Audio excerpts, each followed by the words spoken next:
Home. The moment Lindy Carmichael turned down Apple Orchard Lane in Wenatchee, Washington, she released a deep sigh. An immediate sense of familiar warmth and welcome filled her. She had 2 full weeks off to celebrate Christmas and New Year's with her family. If ever she needed a break, it was this year. And what a truly terrible, awful year it had been. 3 years ago, after working for several small companies, Lindy had been hired for her dream job with a marketing and website design company.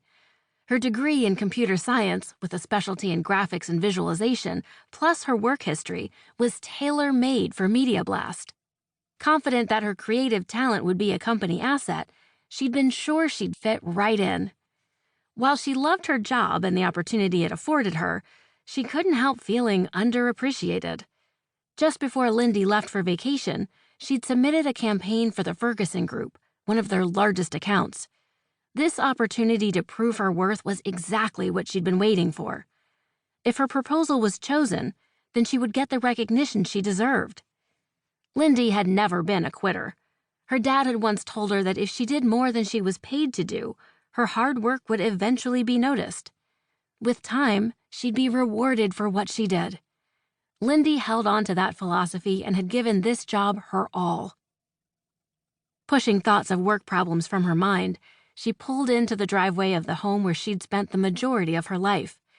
Twinkling lights lining the edge of the roofline greeted her, along with twin reindeer who stood guard over the snow-covered lawn. A large evergreen wreath with silver and blue bulbs hung on the front door. Home for Christmas. This was exactly what she needed to escape the doldrums that had plagued her over the last 6 months. Lindy hadn't completely exited her car before the front door flew open, and her mother and Bo, the family dog, hurried toward her on the freshly shoveled driveway. Her mother's arms reached for Lindy, while Bo braced his front legs against her thighs, tail wagging, craving her attention. With barely enough time to inhale the shockingly cold air, Lindy was pulled inside the warm house by her mother, who then enveloped her in a full-body hug. Bo barked his welcome, running circles around her, yipping his excitement. "I didn't think you'd ever get here," Ellen Carmichael said, helping Lindy off with her coat. "How was the pass? I checked the weather conditions, and it was snowing over Snoqualmie. Did you have any trouble? I worry that you don't have snow tires. I realize you don't need them living in Seattle, but it's a must this side of the mountains." "Mom, my goodness. Give me a minute to catch my breath," Lindy said, giggling. Home. To be surrounded by love was what she needed most. The kitchen was warm, and her mother had a batch of freshly baked cookies lined up in rows on the countertop. Baking was an expression of love in Lindy's family. Her mother started early for the annual Christmas Eve gathering with longtime friends. Each family would leave with an overflowing plate of homemade cookies. "Did you eat breakfast?" her mother asked her as she reached for the coffee pot. "No, I wanted to get on the road as soon as it was daylight." Traffic over Snoqualmie Pass could be a problem in winter, and it was often closed due to avalanche concerns. Lindy felt the earlier she got out of Seattle and to the other side of the mountain, the better. "Then sit down and I'll fry you up." Lindy cut her mother off, eyeing the cookies on the countertop.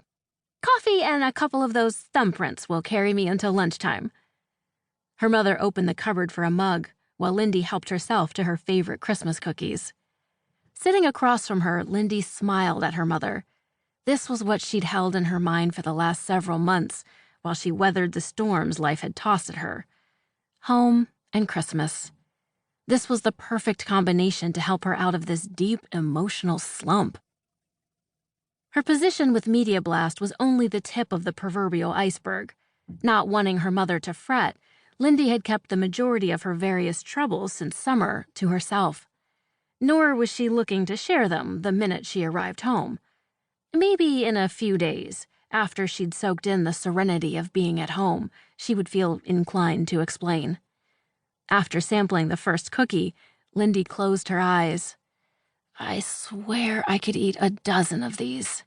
"But you won't. I have lunch planned."